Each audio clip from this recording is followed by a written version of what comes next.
What's up? I don't think I ever told y'all this story before. I'm trying to think. Did I ever tell y'all this story? I doubt it. But it's one that must be said. And don't forget to subscribe to the page so you don't miss any of this good stuff. One person was like, man, I tried to get it. I'm like, dude, you got to hit the bell, do all kind of stuff so you get your subscriptions, man. They do a whole bunch of stuff over here now.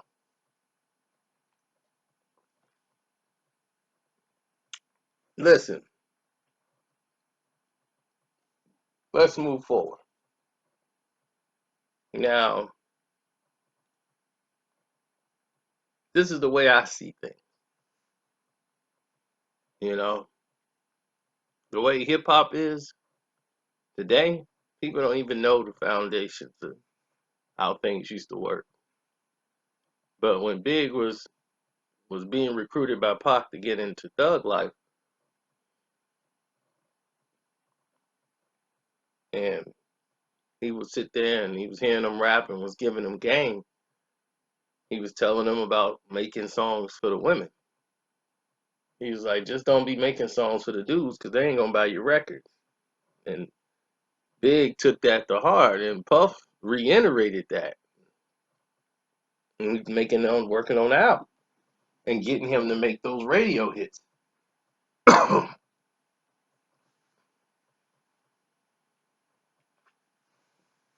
So once he figured out that avenue, and was like, oh, okay, that's what it is. He saw where the money was coming in at. Machine Gun Funk was hot, but that wasn't bringing in them dollars. You know, Big Papa and all them other songs he was doing it. So he knew what the ticket was. He knew what was gonna keep the lights on.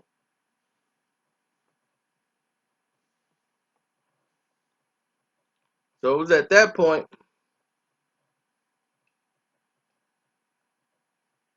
when Jay was doing his album, and he did the song Brooklyn's Finest, and then they started to really get close and everything. Big told Jay, because Reasonable Doubt came out, and it kind of like it didn't do it. You know what I'm saying? And when he had Ain't No Nigga, that song was hot. But then Dead Prayers came out and all the classics that's on the album.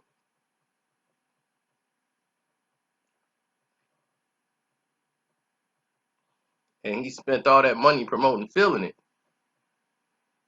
And they were just doing it basically on the strength of on their own. And then that's when Big gave him some game because he was going to try to reinvent Jay. Because Jay was kind of disappointed in how everything was going. And he was like, look, I'm finna come out with this album called The Commission. And your name going to be Iceberg Slim.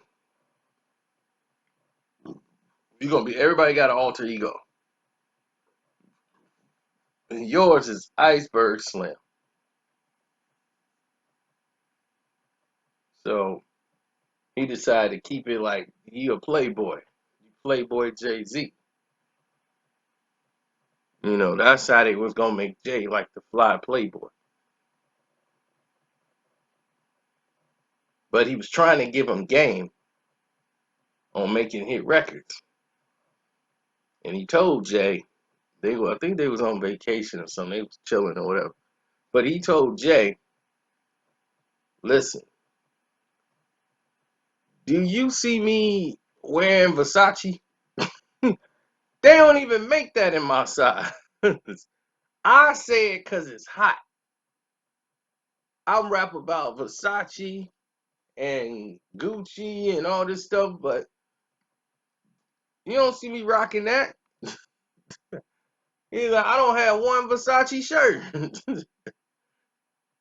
So he was like, man, it ain't even in my size. They don't even make it in my size.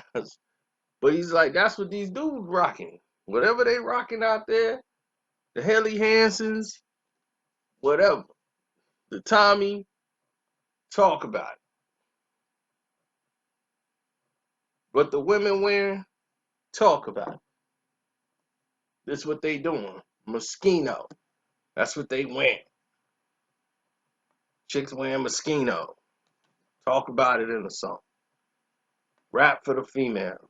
And rap for the, if you put that in your rhymes, relate to the things that they do, you gonna blow. He was like, you listen to my song and listen to how I structure the song and what I'm rapping about. Clothes, jewelry, being fly on all the songs. He's like, even for the ladies. I talk about stuff they like. So when I'm writing, that's because he was basically at this point, he was working with Lil Kim.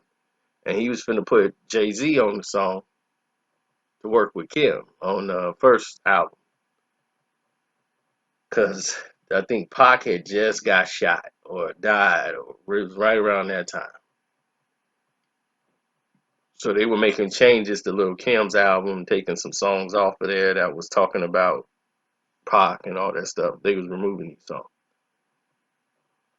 So they were doing the edits, and Jay was finna go and lay the verses and everything else, and that's when they was trying to build Jay-Z into this like guy that write for the ladies and stuff. So when he was on Kim's album and everything else, you know, it was like, all right, we're gonna put Jay verse on the Kim album and take one of her verses off. That's talking about Pac. We'll just take that verse off and put that in there. But Big was writing for them at the time. Not Jay. He wasn't writing for Jay, but I'm talking about for Kim.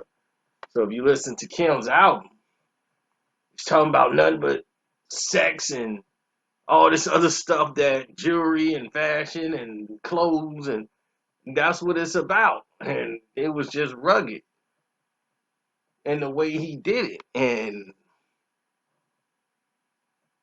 even in the song, I used to rock Moschino, but every bit got it. Now I'm rocking colorful minks because my pockets stay knotted.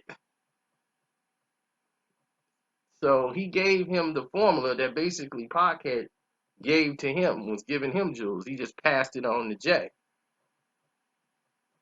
And then Jay started making all of these songs and start gravitating them the same type of way.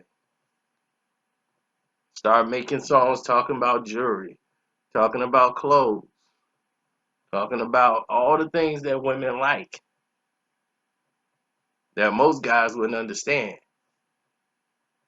And he started making all the club records, even with the singles.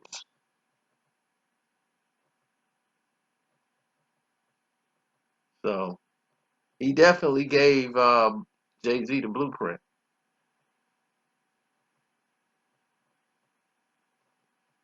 And Jay just ran with it. That Hey Poppy, all them other songs.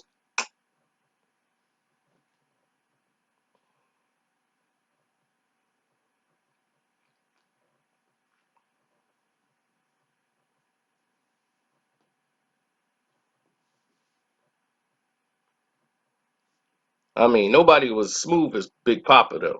Papa was smooth with it. But Jay definitely took the blueprint and ran with it.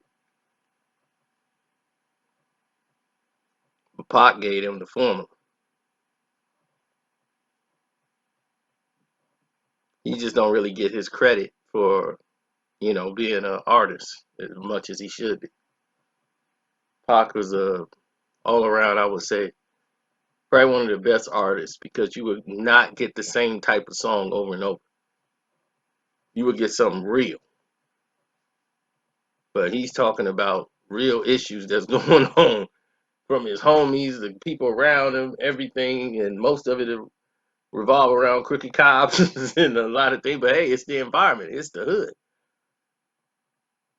But he can make a song very endearing too. That's very artistic. You're like, gee, the same dude. Man, that was deep. He could do it. It's called range. His range of artistry is very deep. So hopefully you like this video. If you do, you can hit me up on the Cash App.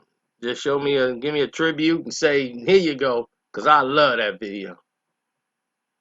I'm Carcino on the Cash App. Or you could click the link in the description box and donate to the Streamlab and leave me a message in there.